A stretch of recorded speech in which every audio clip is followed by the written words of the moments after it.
Stick drift on PS5 controller can be frustrating, but there are several ways to fix it. First, ensure that the controller is clean, as dust or grime can interfere with the analog stick's movement.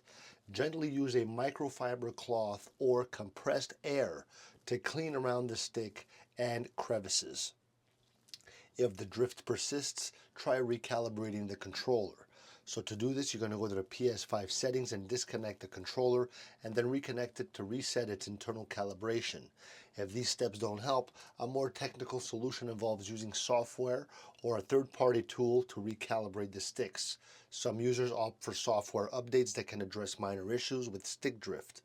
Additionally, checking if the firmware is up to date can also make a difference, as Sony occasionally releases updates to improve controller performance. In more severe cases, the drift could be caused by internal wear and tear, which may require replacing the analog stick or even the entire controller. So some users attempt DIY repairs, but if you're unsure, it's best to contact Sony support or visit a professional repair shop.